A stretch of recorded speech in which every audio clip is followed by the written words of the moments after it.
Hello, my name is Eunice Choi. I am 16 years old and I go to Clovis North High School.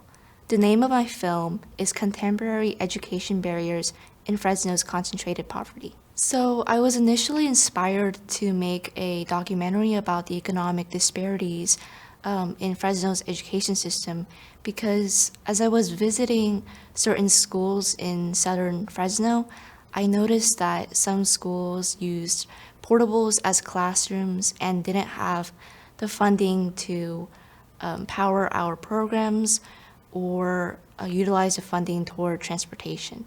I wanted to make this issue more known to Fresno's communities so that we can urge our leaders of Fresno to take initiative on this phenomenon. I hope that people are more open to learning to the issues of education. After watching my documentary, I hope that people are more aware of this phenomenon and are more open to learning about the issues of education in general. Education is so important in people's lives right now because it determines many factors in someone's life, like employment, college, and life decisions in general. My name is Eunice Choi, and I hope you enjoy my film, Contemporary Education Barriers in Fresno's Concentrated Poverty. Children who grow up in poverty have a pretty high probability of staying in poverty as adults. And so there is sort of a trap there. It's not that it's a chosen lifestyle. Nobody chooses to live like that. It's that there are such limited opportunities to get kids and adults out of those neighborhoods. There's only so many places you can go, and the neighborhoods where there are opportunities are unaffordable.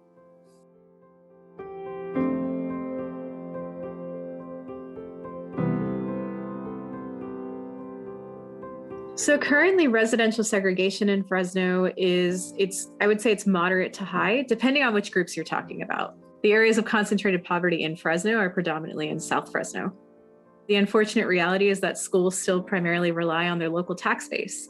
And so, if the neighborhood overall is under-resourced and, the property taxes are lower because the property values are lower, the schools get less money from local property taxes.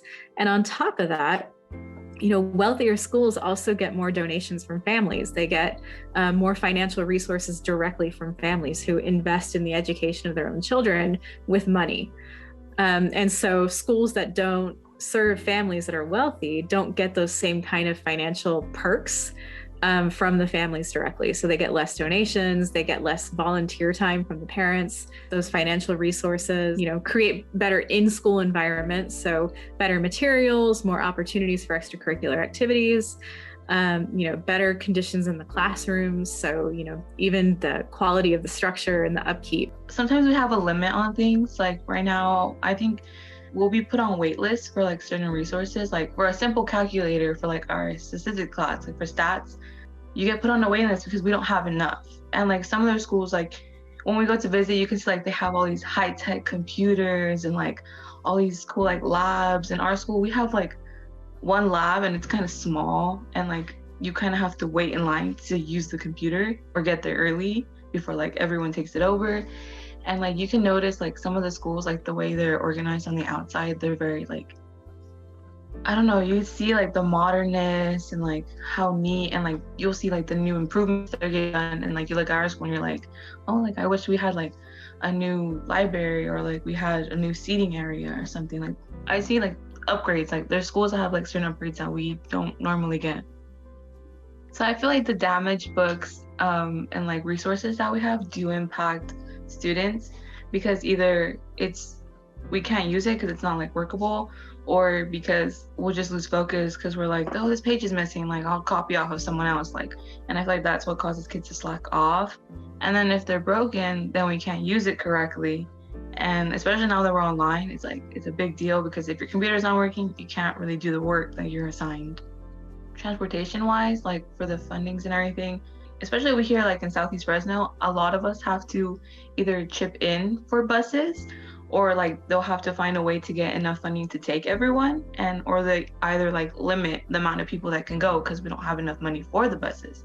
And I feel like that leaves kids left out on going to this experience like of like maybe a possible future career or something that can influence their mind on that. Children are experiencing, you know, possibly unhealthy environments. So in Fresno, this is particularly relevant. They're breathing in more polluted air, which can affect cognitive functioning.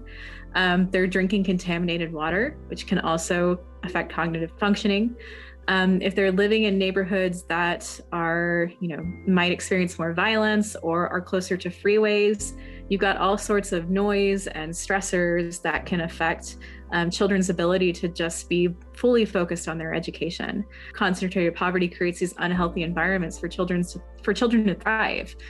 You know, you also get less green space, less space for recreational opportunities that keep children healthy and functioning. There's even research that shows that children who live in areas of concentrated poverty get worse sleep at night.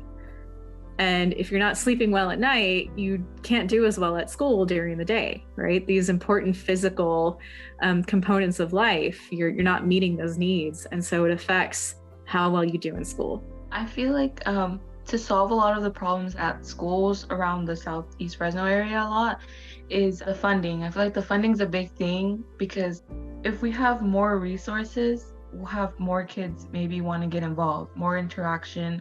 I feel like it affects their future a lot because if you get to go experience like new things and like go to trips and stuff like that, you'll see like, do I really want to do this in the future? Do I see myself doing this? Like you get put in that environment, like, is this for me?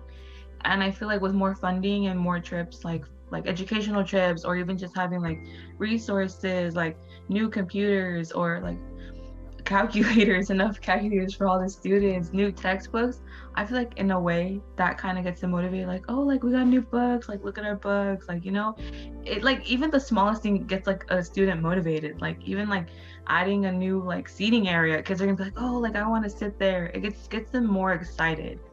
And I feel like with more funding, we can be more interactive with our students and like also focus on them more.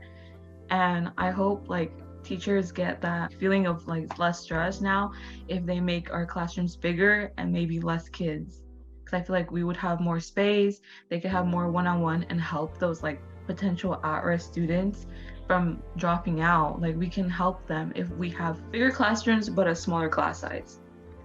The best way to get people out of poverty is to just straight up give them the resources, you know, give them that extra income, give them labor opportunities, invest in their neighborhoods so that they can take care of themselves and live healthy lives. Because without those opportunities, yeah, people get stuck.